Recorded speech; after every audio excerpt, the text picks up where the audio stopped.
ഓം ശ്രീ സായിരാം.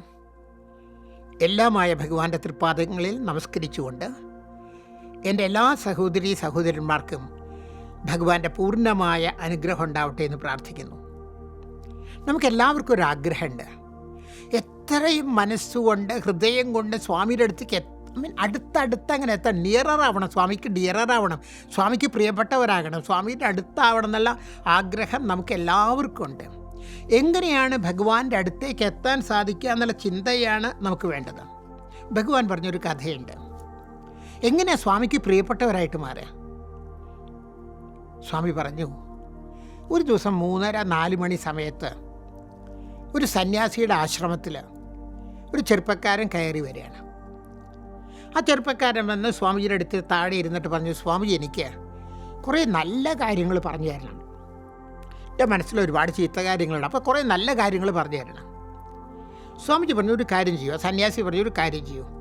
അകത്ത് അടുക്കളയിൽ കോഫി മഗ്ഗിൽ കാപ്പിയുടെ പാത്രത്തിൽ കോഫിയുണ്ട് 2 കപ്പും ആ പാത്രവും കൊണ്ടുവരാൻ പറഞ്ഞു. ഈ ചെറുപ്പക്കാരൻ അകത്ത് പോയി സ്വാമിജി പറഞ്ഞതുപോലെ, ആ സന്യാസി പറഞ്ഞതുപോലെ കോഫിയുടെ പാത്രവും 2 കപ്പും കൊണ്ടുവന്ന് ടീപ്പോയ്മ വെച്ചു. സന്യാസി പറഞ്ഞു, 2 കപ്പിൽ നിറച്ചൊഴിക്കാൻ പറഞ്ഞു.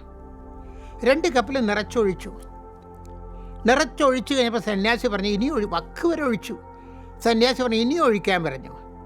അപ്പോൾ ചെറുപ്പക്കാരൻ ചോദിച്ചു, സ്വാമിജി, ഇനി എങ്ങനെയാണ് ഞാൻ ഒഴിക്കുക? കപ്പ് നിറഞ്ഞു കഴിഞ്ഞില്ലേ? സ്വാമിജി ചിരിച്ചോണ്ട് ആ ചെറുപ്പക്കാരനോട് പറഞ്ഞു, ഇത് തന്നെയാണ് നിൻ്റെ അവസ്ഥ. നിൻ്റെ മനസ്സിൽ ഒരുപാട് ആവശ്യമില്ലാത്ത കാര്യങ്ങളുണ്ട്.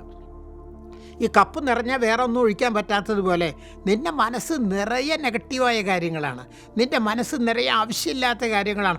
ആ നിറച്ചിങ്ങനെ ആവശ്യമില്ലാത്ത കാര്യങ്ങൾ ഇരിക്കുമ്പോൾ എനിക്ക് എങ്ങനെയാണ് വേറെ എന്തെങ്കിലും ഒഴിച്ചു തരാൻ പറ്റുക? അതുകൊണ്ട് കോഫി വേറൊരു പാത്രത്തിൽ ഒഴിച്ചാൽ ഇനി അതിലൊഴിക്കാൻ പറ്റും. അതുപോലെ നിൻ്റെ മനസ്സിലെ ആവശ്യമില്ലാത്ത കാര്യങ്ങളൊക്കെ മാറ്റിക്കഴിഞ്ഞാൽ നല്ല കാര്യങ്ങൾ എനിക്ക് പറഞ്ഞു തരാനായിട്ട് സാധിക്കും. അതുകൊണ്ടാണ് ഭഗവാൻ പറയാറുണ്ട്, ഒഴിഞ്ഞ മനസ്സായിട്ട് വരാൻ പറയാറുണ്ട്.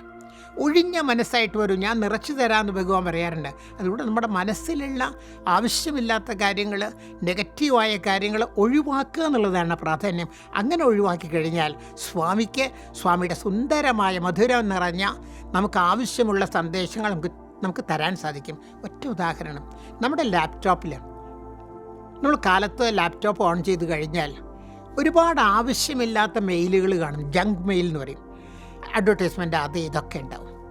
ജങ്ക് മെയിൽ നമ്മുടെ സ്ക്രീനിലുള്ളത് കൊണ്ട് ആവശ്യമുള്ള മെയിലുകളൊക്കെ അപ്പുറത്തായിരിക്കും, ഇതിൻ്റെ പുറകെ ആയിരിക്കും, നമുക്ക് കാണാൻ പറ്റില്ല. നമ്മൾ ഈ ജങ്ക് മെയിലൊക്കെ ഡിലീറ്റ് ചെയ്തു എന്ന് വിചാരിക്കും.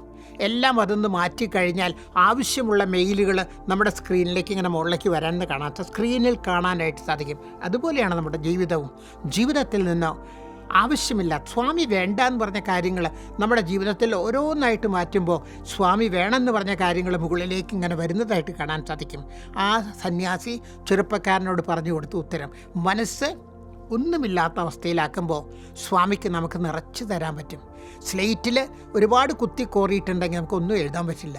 പേപ്പറിൽ ഒരുപാട് കുത്തി കോറിയിട്ടുണ്ടെങ്കിൽ നമുക്കൊന്നും എഴുതാൻ പറ്റില്ല. പ്ലെയിൻ പേപ്പറാണെങ്കിലോ ക്ലീൻ പേപ്പറാണെങ്കിലോ എഴുതാൻ പറ്റും. മനസ്സ് ശുദ്ധമാക്കി കഴിഞ്ഞാൽ ഭഗവാൻ അവിടെ ഒരുപാട് അത്ഭുതകരമായിട്ട് ഭഗവാൻ പ്രവർത്തിക്കുന്ന കാണാൻ സാധിക്കും. അങ്ങനെ ആവാൻ സ്വാമി നമ്മളെ അനുഗ്രഹിക്കട്ടെ എന്ന് പ്രാർത്ഥിക്കുന്നു. ജയ് സായിരാം.